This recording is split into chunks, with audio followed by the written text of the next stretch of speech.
हाय, good morning. EMS tuition classes में आप लोगों का स्वागत है।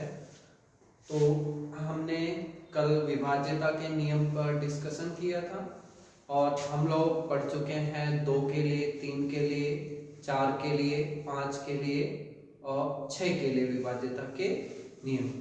एक बार वापस से रिपीट कर देता हूँ कि 2 के लिए क्या होगा। 2 के लिए होता है कि इकाई अंक सम हो, इकाई का अंक सम हो, इकाई का अंक सम हो। ठीक है। 3 के लिए होता है, 3 के लिए संख्या अंकों का योग, अंकों का योग 3 से विभाज्य, 3 से विभाज्य हो, सभी अंकों का योग 3 से विभाज्य हो। 4 के लिए होता है लास्ट 2 डिजिट, लास्ट 2 डिजिट से बनी संख्या 4 से विभाज्य हो, 4 से विभाज्य हो। ठीक है। और अगला हमने पढ़ा है कि 8 के लिए होता है, नहीं 8 के लिए नहीं, 5 के लिए इकाई अंक 0 या 5 हो, 0 या 5 हो, इकाई का अंक 0 या 5 हो। और फिर हमने पढ़ा है 6 के लिए, 6 के लिए कोई संख्या 2 व 3 से विभाज्य हो, कोई भी संख्या 2 व 3 से विभाज्य होगी तो वो संख्या 6 से भी विभाज्य होगी। ये हम लोग कल पिछले लेक्चर में पढ़ चुके हैं। आज हम पढ़ते हैं अगले लेक्चर में। उससे पहले आप इस चैनल को सब्सक्राइब करें और शेयर करें। सब्सक्राइब करना तो भूलेंगे, सब्सक्राइब जरूर करें। ठीक है। अब हम इससे आगे और ट्रिक पढ़ते हैं कि इसके बाद 6 के बाद 8 के लिए, इसके बाद 6 के बाद है 8 के लिए, 8 के लिए। अब 8 के लिए विभाज्यता का नियम, 8 के लिए विभाज्यता का नियम, 8 के लिए विभाज्यता का नियम हम पढ़ रहे हैं। विभाज्यता के नियम, विभाज्यता के नियम। अब हम 8 के लिए पढ़ेंगे तो किसी भी संख्या के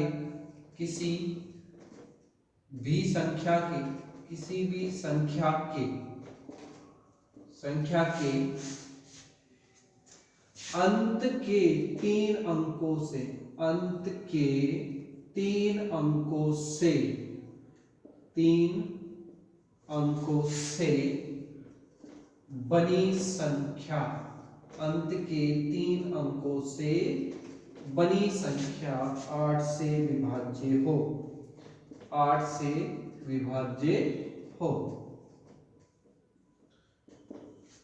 इसका मतलब ये हो गया कि किसी भी संख्या के अंत के जो 3 अंक होते हैं उनसे बनी संख्या 8 से विभाज्य हो। जैसे हम एग्जांपल ले लेते हैं, हमने ले लिया एग्जांपल 5352 में देखते हैं कि ये संख्या 8 से विभाज्य है या नहीं है। तो हमने पढ़ा क्या है, अंत के 3 अंकों से बनी संख्या, अंत के 3 अंकों से बनी संख्या क्या है यहाँ पे 352, अंत के 3 अंकों से बनी संख्या 352 है। इसको 8 से भाग देते हैं तो क्या हुआ, 8 चौके 32, फिर 3 बचा, फिर 8 चौके 32। इसका मतलब ये 8 से विभाज्य है।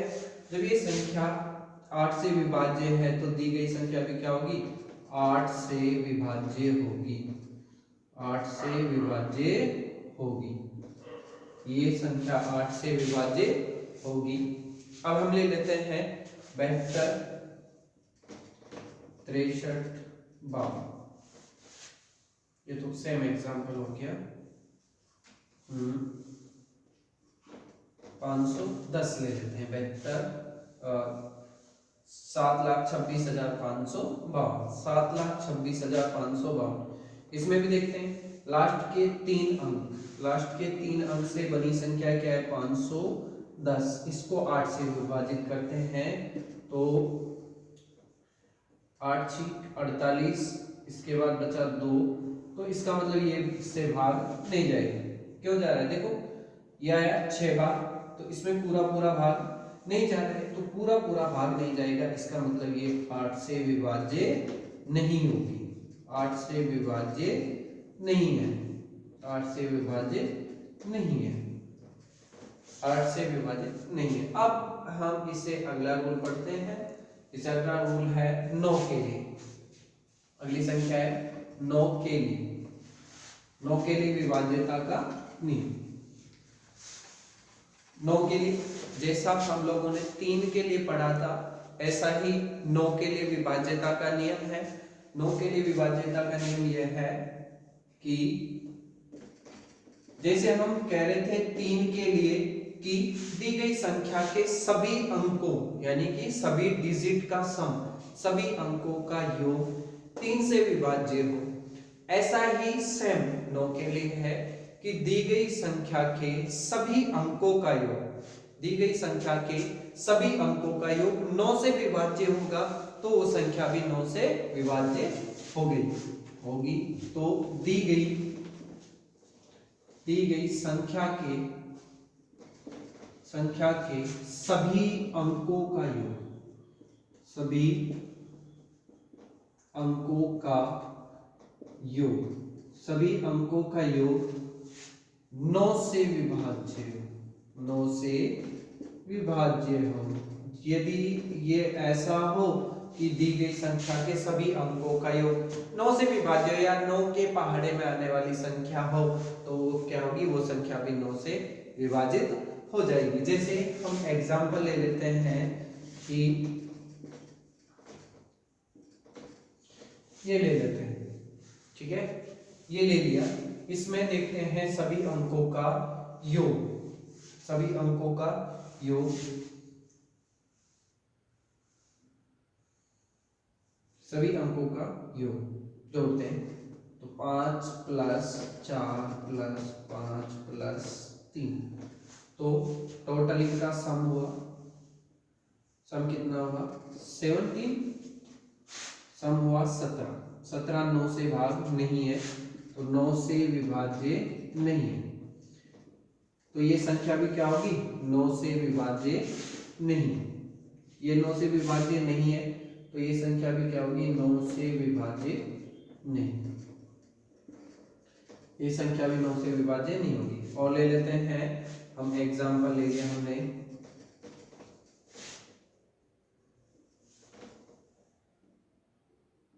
ये ले लिया 7281, 7281, 7281 लिया। इसके अंकों का सम करते हैं 7 + 2 + 8 + 1, 7 + 2 + 8 + 1, तो इसके सभी अंकों का योग, सभी अंकों का एक 7 2 9, और ये हो गया 18 मतलब 18। 18 में 9 का भाग चला जाता है, ठीक है भाई जाता है, तो ये संख्या क्या होगी 9 से विभाज्य, 9 से विभाज्य है, 9 से विभाज्य है। तो कोई संख्या का यदि संख्या है उसके अंकों का योग, यदि उस संख्या के अंकों का योग 9 से विभाज्य है, तो वो संख्या भी क्या होगी 9 से विभाज्य होगी। ये हमने 9 के लिए रूल पढ़ा है। अब हम रूल पढ़ते हैं 10 के लिए। 10 के लिए, 10 के लिए रूल क्या होता है, अगला रूल है 10 के लिए,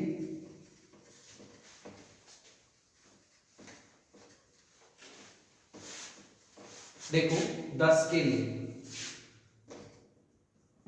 10 के लिए,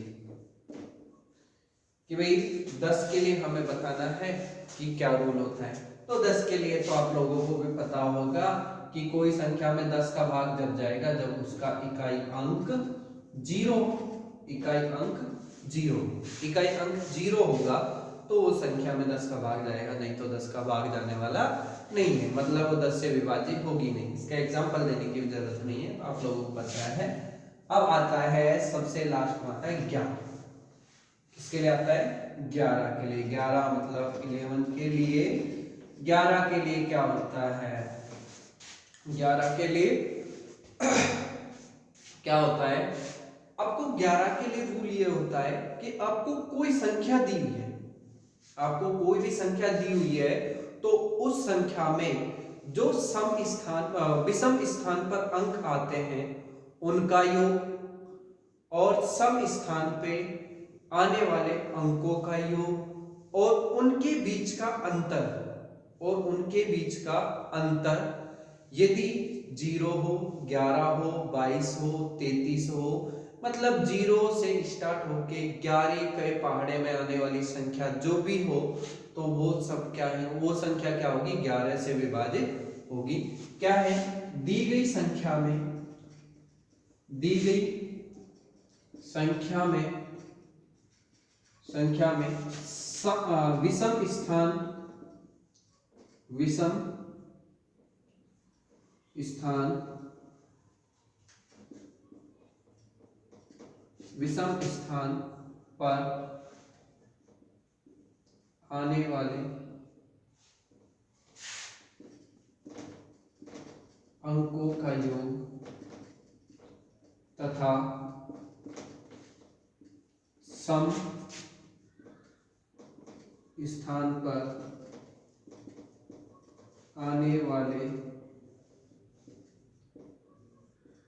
अंकों के योग का अंतर, योग का अंतर, योग का अंतर 0, 11, 22, 33 हो तो वह संख्या, तो वह संख्या 11 से विभाज्य होगी, 11 से विभाज्य होगी। दी गई संख्या में विषम स्थान पर आने वाले अंकों का योग माइनस सम स्थान पर आने वाले अंकों का योग का अंतर क्या हो? 0, 11, 22, 33 हो तो वो संख्या 11 से विभाज्य होगी। जैसे एग्जाम्पल ले लेते हैं, हम एग्जाम्पल ले लेते हैं 54, 5414, ठीक है। अब ये ले लेते हैं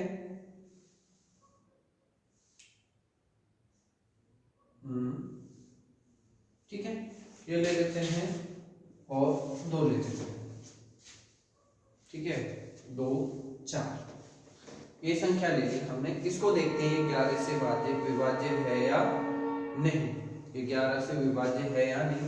पहले देखते हैं विषम स्थान, ये 1 नंबर पर है, ये 2 नंबर पर है, 3 नंबर, 4 नंबर, 5 नंबर और 6 नंबर। पहले स्थान, दूसरे स्थान, तीसरे स्थान, चौथे, पांचवें और छठे, ठीक है।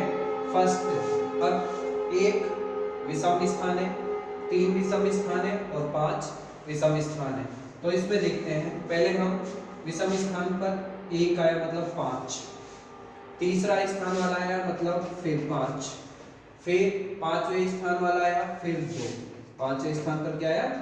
2, फिर माइनस सम स्थान पर देखो, सम स्थान पर 2 की जगह आया है 4, फिर चौथे स्थान पर कौन है? फिर 4 है, 5वें स्थान पर फिर 4 है, इनको ऐड किया, ये 12, ये भी 12, मतलब 12 माइनस 12 क्या आ गया? 0। अब इनका अंतर क्या आया? 0। तो मतलब ये जो दी गई संख्या है हमारी, ये संख्या है, ये क्या है? 11 से विभाज्य, 11 से विभाज्य है, 11 से विभाज्य है। अब दी गई संख्या क्या हुई? 11 से विभाज्य होगी। देखो ये 11 से विभाज्य हो गई अब इसके लिए और एग्जांपल ले लेते हैं। एक और एग्जांपल लिया तो एग्जांपल और ले लेता हूँ, ये मिटा देता हूँ 1 मिनट 10 के लिए यहाँ लेते हैं ऊपर एग्जांपल। इसका एग्जांपल ले लेते हैं 5 4 4 5 के लिए ये एग्जांपल लिया। इसमें भी देखते हैं फर्स्ट स्थान पर, सेकंड पर, थर्ड और ये है fourth. First second third fourth. विषम स्थान यानी कि ऑड नंबर, ऑड पोजीशन विषम स्थान पर आया। विषम स्थान पर कौन है? फर्स्ट पोजीशन और थर्ड पोजीशन। फर्स्ट मतलब पहली और तीसरी पोजीशन पर 5 + 4। फिर सम स्थान पर देखेंगे दूसरी और चौथी स्थान पर क्या आया? 9 - 9 बराबर क्या आ गया? 0। तो ये भी क्या है? 11 से विभाज्य है। 11 से विभाज्य है। 11 से विभाज्य है। तो इस संख्या में देखो यहाँ पे इनका भी 0 है। अब और नंबर ले लेते हैं, कोई और संख्या लेते हैं जो 11 से विभाज्य होगी।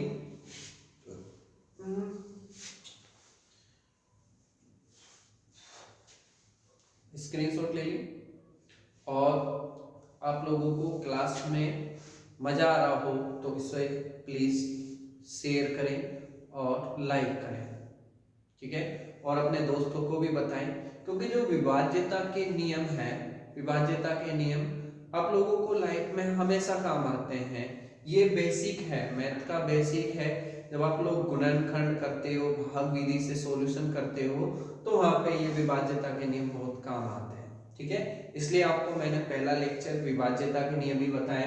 इसमें आपको मैंने 2 के लिए बताया, 3 के लिए बताया और 4 के लिए, 5 के लिए, 6 के लिए, 8 के लिए, 9 10 और 11 के लिए। यहाँ तक हमने इसके विभाज्यता के नियम पढ़े हैं।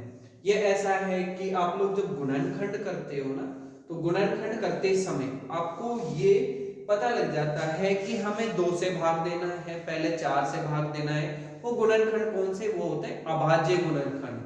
अभाज्य गुणनखंड करने के लिए हम 2 से, 3 से, 4 से, 5 से पता लगाते हैं। तो उसके लिए हम जहां तक हमारे काम आते हैं तो ये विभाज्यता के नियमों का यूज करना होता है, ठीक है। और आपको कंपटीशन में भी काम आते हैं विभाज्यता का नियम। आपको दे दिया जाएगा कि भाई बताओ कि निम्न संख्या है जो 11 से विभाज्य होगी या नहीं, ठीक है। 11 से विभाज्य है, 5 से विभाज्य है, तो ऐसा आता है। तो ये कंपटीशन के लिए भी आप लोगों के लिए बहुत काम की चीज है, बेसिक है ये एक गणित का, ठीक है।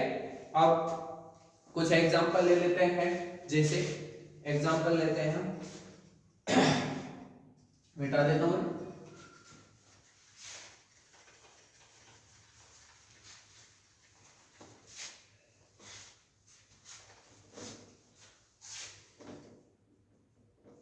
अब उदाहरण कर लेते हैं इनसे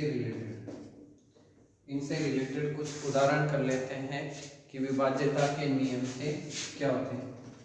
43 87 50, ठीक है।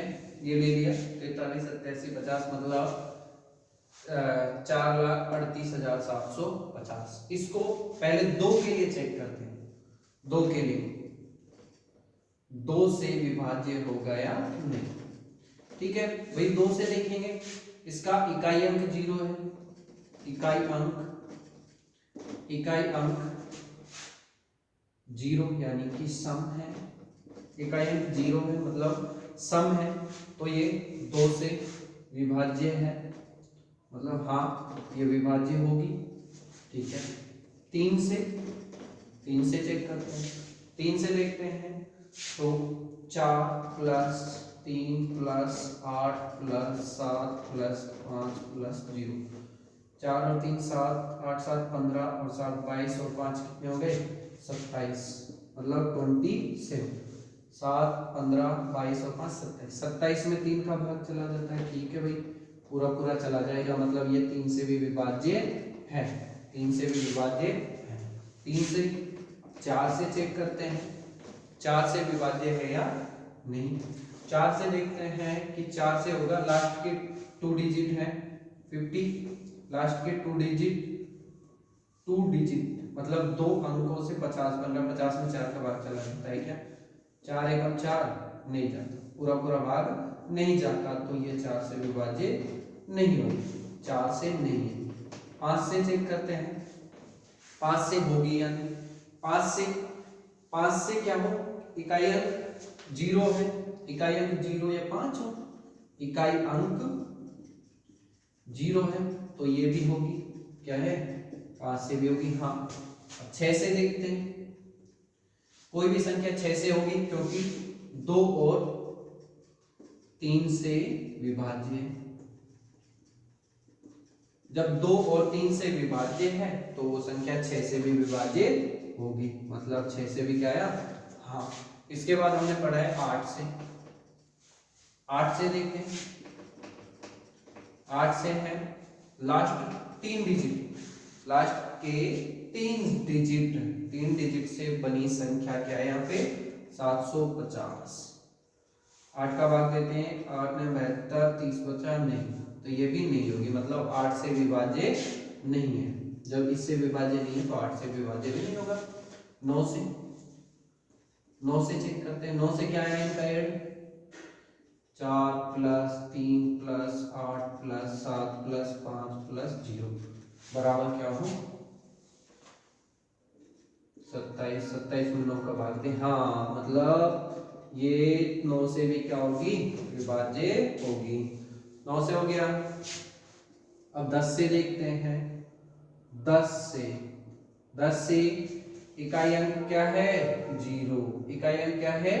0, तो इकाई है 0, इकाई अंक 0 है, इसका मतलब ये 10 से भी हाँ, 10 से भी हाँ। अब 11 से चेक, अब आ गया 11 से चेक किया, 11 से चेक करेंगे तो ये देखते हैं first position, second position, third position, fourth, fifth और ये सिक्स्थ पोजीशन, ठीक है। अब इसकी सम पोजीशन वाले देखते हैं, विषम पोजीशन वाले, विषम पोजीशन पे 3 है, 7 है, 0 है, विषम पोजीशन पे 3 plus 7 plus 0 minus sum position पर देखते हैं कितना है, विषम पोजीशन पर तो ये नहीं, विषम पोजीशन है फर्स्ट, थर्ड और फिफ्थ। फर्स्ट पर है 4 प्लस 8 प्लस 5 माइनस से 3 प्लस 7 प्लस 0, 3 प्लस 7 प्लस 0